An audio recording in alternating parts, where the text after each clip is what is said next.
Real ఎస్టేట్లో IT ఎంప్లాయీస్కి best option ఏముంటాయి సార్? సో ఇన్వెస్ట్మెంట్ చేస్తే ఉంటుందా, లేకపోతే పెట్టుబడి లైక్ ఎలా ఉంటుంది వాళ్ళకి తీసుకుంటే? అంటే ఇక్కడ మీరు 2 రకాలు ఉంటాయండి.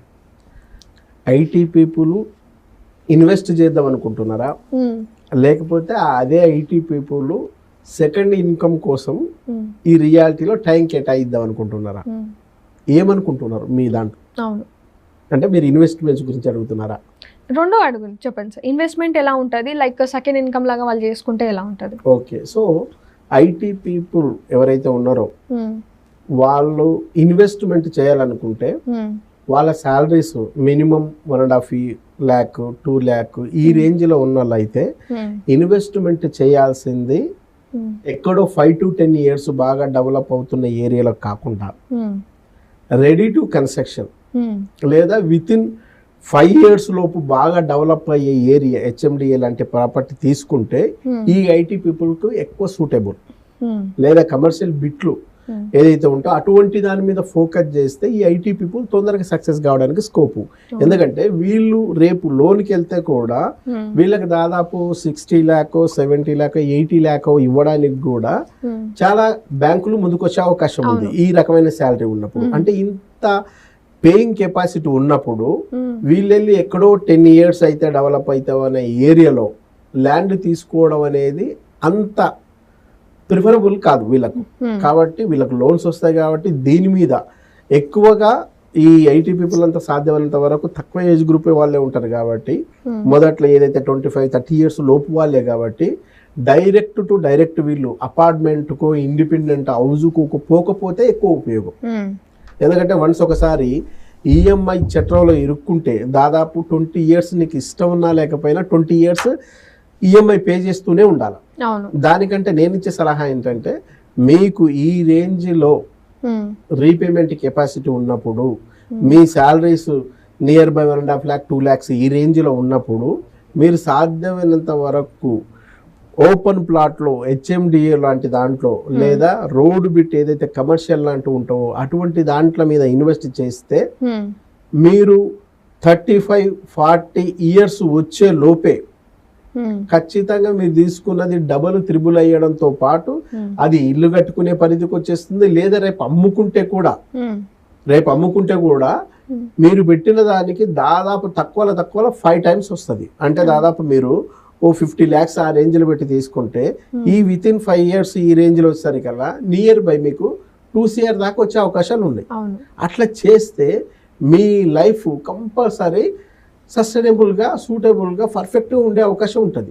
అట్లా కాకుండా అపార్ట్మెంట్ లాంటి ఫ్లాట్ తీసుకుంటే మొదట్లో మీరు తీసుకున్నప్పుడు అపార్ట్మెంట్లో ఫ్లాట్ బాగా డిమాండ్ వస్తుంది, కానీ తర్వాత అది ఒక స్టేజ్కి పోయిన తర్వాత డౌన్ ఫాల్ అవుతుంది. అపార్ట్మెంట్లో ఫ్లాట్ తీసుకుంటే అట్లా డౌన్ ఫాల్ అయినప్పుడు జనరల్గా మనం పెట్టిన ఇన్వెస్ట్మెంటే దాని లక్ష్యం ఏంటంటే ఇప్పుడు కష్టపడగలిగే శక్తి ఉంది, రేపు కష్టపడలేని స్థితికి నేను వెళ్ళిపోతా. సో నేను కష్టపడలేని స్థితిలోకి వెళ్ళిపోయినప్పుడు ఈ ప్లాట్ నాకు ఆధారంగా ఉండాలా, ఆదుకునేటట్టు ఉండాలి, తోడుగా ఉండాలని, భరోసానిచ్చేటట్లు ఉండాలనే ఉద్దేశంతో మీరు తీసుకుంటారు. కానీ ఒరిజినల్ గా మీరు రిటైర్మెంట్ స్థాయికి వచ్చేసరికల్లా అది రిపేర్లకు వస్తుంది. మీరు రిటైర్మెంట్కి వస్తారా, అది రిపేర్లకు వస్తుంది. సో ఆ రిపేర్లకు డబ్బులు ఎక్కడి నుంచి వస్తాయి? మీకు ఆల్రెడీ రిటైర్ అయిపోయారు. తర్వాత ఒకవేళ దీన్ని కొంతకాలం దాని లైఫ్ కూడా అయిపోతుంది కాబట్టి దాన్ని డిస్మర్సల్ చేసి కూల్ చేయాలి. కూల్ చేసినప్పుడు మీరు ఇల్లు కట్టుకోవాలనుకుంటే ఇండిపెండెంట్ కట్టుకోలేరు, ఎందుకంటే అది అందరికి సంబంధించిన ప్రాపర్టీ ఆ అపార్ట్మెంట్ మొత్తం అనేది. సో అక్కడ యూడిసిఎస్ ఏదైతే అన్డివైడెడ్ షేర్ చేస్తే మీకున్న ఏ డబుల్ బెడ్రూమ్ 3 bedroom అనుకుంటే దాంట్లో నుంచి యూడిఎస్ కింద మీకు పర్ స్క్వేర్ యార్డ్ కింద ప్లాన్ చేస్తే మహా అనుకుంటే మీకు 30 square yard వస్తుంది. మీకు ఆ 30 square yard లో మీరు ఇల్లు కట్టుకుంటారా? లేదు. ఫోన్ మీరు కట్టుకుంటావా? Gated community ఒప్పుకుంటుందా?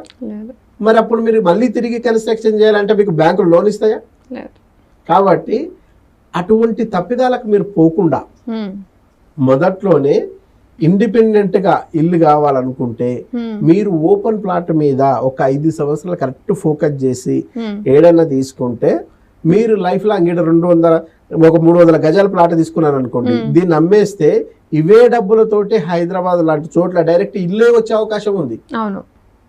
ఇది లైఫ్ లాంగ్ మీకు పనికొచ్చేది, ఈఎంఐలు కట్టాల్సిన అవసరం లేదు, డైరెక్ట్ ఇల్లే ఉంటది. కాబట్టి ఆ ఇంట్లోనే ఇంకో 2-3-4 ఫ్లోర్లు వేసిండ్రు అనుకోండి, రెంట్కి ఇచ్చుకుంటే ఆ రెంట్లతోటి మీరు హ్యాపీగా లైఫ్ లాంగ్ సుకూన్గా బతకొచ్చు. కాబట్టి మీరు ఇన్వెస్ట్మెంట్ చేయాలనుకుంటే ఇన్వెస్ట్ చేసే ముందు మా లాంటి ఎక్స్పర్ట్ను ఒకసారి సంప్రదించండి. అట్లా చేయడం వల్ల మీ బడ్జెట్, మీ రిక్వైర్మెంట్ దానికి అనుగుణంగా మనం ప్లాన్ చేయొచ్చు.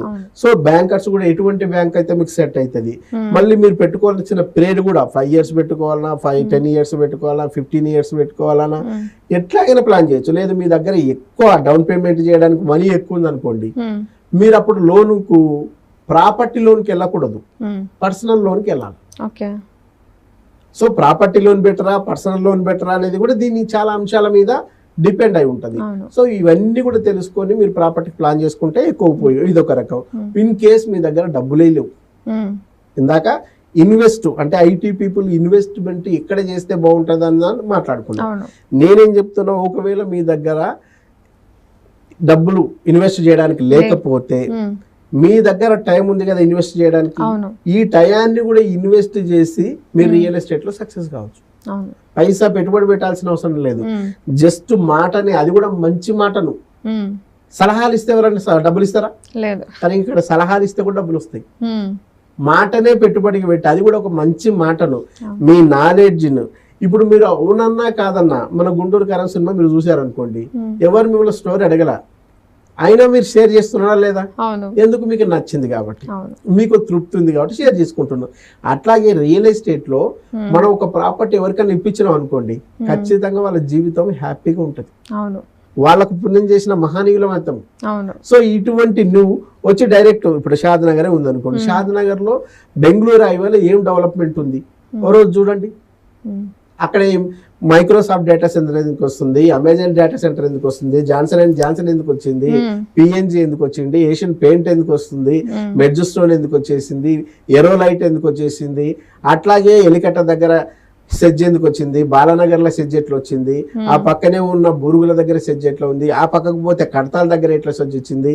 ఈ అన్ని ఏరియా కలిపితే దాదాపు 12 లక్షల మందికి ప్రత్యక్షంగా ఉపాధి ఎట్లా వస్తుంది. వాళ్ళ మీద డిపెండ్ అయ్యి ఇంటికి 4 చొప్పున ఉంటే దాదాపు 48 లక్షల మందికి ఎట్లాగా అక్కడ కొత్త జనాలు పుట్టబోతున్నారు. 48 లక్షల మంది జనాలు అక్కడ పెరిగితే షాద్నగర్ మరో సైబరాబాద్ గా ఎట్లా మారబోతుంది, అదొక మళ్ళీ జిల్లాగా ఎట్లా అవతరించబోతుంది, ఆ పక్కన ఉన్న శంషాబాద్ కనెక్టివిటీ ఎట్లా ఉంటుంది. ఇవన్నీ మీరు తెలుసుకొని ఈ విషయాలు మీ పక్క వాళ్ళకి, మీ కొలీగ్స్కో, మీ కామ్దాన్ లో ఉన్న మీ ఫ్రెండ్స్కో, లేకుంటే రిలేషన్ చెప్తూ ఉంటే, అరే నీకు ఎప్పుడు ఐటీ గురించి తప్ప సమాజం గురించి తెలియదు అనుకున్నా, ఇంత అద్భుతంగా చెప్తున్నావు, ఎలా సాధ్యమైంది అడిగినప్పుడు నీకు గౌరవం పెరుగుతుందా లేదా? ఇంటికాడ ఉంటే ఏముంటుంది, ఓ సాటర్డే సండే ఇంటి దగ్గర కూర్చొని ఇబ్బంది పడే కంటే బయటికి రండి, బయట ప్రపంచంలో ఫ్రెష్ ఎయిర్ తీసుకోండి, ఫ్రెష్ నాలెడ్జ్ తీసుకోండి, మీకు కూడా మంచి గౌరవం పెరుగుతుంది. గౌరవం పెరగడంతో పాటు మీ ఇన్కమ్ లెవెల్ కూడా పెరుగుతుంది. మనం అనుకుంటున్నాం నేను చాలా బిజీ అనుకుంటున్నాం. ఎక్కడ బిజీ? నిజంగా మనం బిజీయా? ఫోన్ లో బిజీయా? ఎగ్జాక్ట్ చెప్తున్నా. ఈ మధ్య కాలంలో ఒక సర్వే చేస్తే వైఫ్ తో కేటాయించే టైం కంటే వైఫ్ తో కేటాయించే time every day every person తక్కువ 6.5 hours కేటాయిస్తున్నారు. మరి బిజీ అయితే ఇట్లా ఫోన్ తో ఎట్లా కేటాయిస్తున్నావు? నేనేమంటున్నా, ఆ 6.5 hours ఏదైతే ఉందో అందుట్లో ఓన్లీ నాకు 2 hours ఇవ్వండి. ఫిజికల్ గా కూడా కాదు, మెంటల్ గా నాకు 2 hours కేటాయించండి. ఈ విత్ ఇన్ 2 hours మనం 6 months టార్గెట్ పెట్టుకుందాం. ఈ 6 months టార్గెట్ లో మీ దగ్గర మీరు ఏదైతే ఇన్కమ్ తీసుకుంటారో, ఉద్యోగం పేరుతో తీసుకుంటారో శాలరీ ఉందో, ఆ శాలరీ కంటే ఎక్కువ మనీ వచ్చేటట్టు నేను చేస్తా. సెకండ్ ఇన్కమ్ కోసం ఈ రోజు మహేష్ బాబు కష్టపడుతున్నాడు యాడ్స్ చేస్తూ, అమితాబ్ బచ్చన్ కష్టపడుతున్నాడు, సచిన్ టెండూల్కర్ కష్టపడుతున్నాడు, అట్లాగే విరాట్ కోహ్లీ కష్టపడుతున్నాడు, పివి సింధు ఇటువంటి పెద్ద వాళ్ళు ఈ రోజు వాళ్ళు వాడే కారు మన జీవితంలో చూడలేమన్నంత రేంజ్ లో ఉంది. అలాంటి అంత బిజీ పర్సన్స్ కూడా సెకండ్ ఇన్కమ్ కోసం కష్టపడుతుంటే మరి మనకెందుకు టైం లేదు? మనం బాగా దారిద్ర్యంలో ఉన్నాం, బిజీ అని చెప్పుకుంటూ నటిస్తున్న దరిద్రంలో ఉన్నాం. ఎంతకాలం నటిస్తాం? కాబట్టి నటన బంద్ చేసి నీ ఫ్యామిలీ మీద, నీ ఫ్యామిలీ బాగుపడాలనే లక్ష్యం నీకు ఉంటే, ఐటీ పీపుల్ అద్భుతాలు చేస్తున్నారు. అవును. యాక్చువల్ గా అద్భుతాలు ఆయా కంపెనీలకు ఉపయోగపడుతున్నాయి తప్ప వీళ్ళకు ఉపయోగపడట్లా. అవును. ఈ రోజు అబీబస్ అనే యాప్ క్రియేట్ చేసింది ఎవరు? ఉమ్. లేదా ఈ రోజు ఓయోరులకు సంబంధించిన యాప్ క్రియేట్ చేసింది ఎవరు? లేదా స్విగ్గీ, జొమాటో, టమాటో లాంటి వాటికి యాప్లు క్రియేట్ చేస్తూ కోట్లు సంపాదిస్తున్నది ఐటీ పీపుల్ సంబంధించిన సాఫ్ట్వేరే కదా. అవును. లేదా ఫేస్బుక్ సంబంధించిన జుబెర్బర్గ్ సంబంధించిన సాఫ్ట్వేర్లు తయారు చేసింది మీరే కదా. మరి అందరి తలరాత మారుస్తూ వాళ్ళను కోటీశ్వరులు చేస్తున్నారు తప్పితే మీ తలరాత ఎందుకు మార్చుకోరు? 9 to 6 మన పని అయిపోయింది, ఇంకెంటికి వెళ్ళి ఫోన్ చూసుకోవడం. ఉద్యోగం అదొక గమ్ము. ఆ గమ్ములో పడ్డారు కాబట్టి దాంట్లో నుంచి బయటపడట్లేదు. ఇప్పటికైనా మీ క్రియేటివిటీని మీ ఫ్యామిలీ కోసం వాడితే వండర్స్ క్రియేట్ అయితే ఎంటైర్ మీ కామ్దాన్లో మిమ్మల్ని మించిన తోపు ఎవ్వడు ఉండడు. కాబట్టి అటువైపుగా మీరు ఆలోచించండి. ఇటు ఇన్వెస్ట్మెంట్ చేయాలనుకున్నా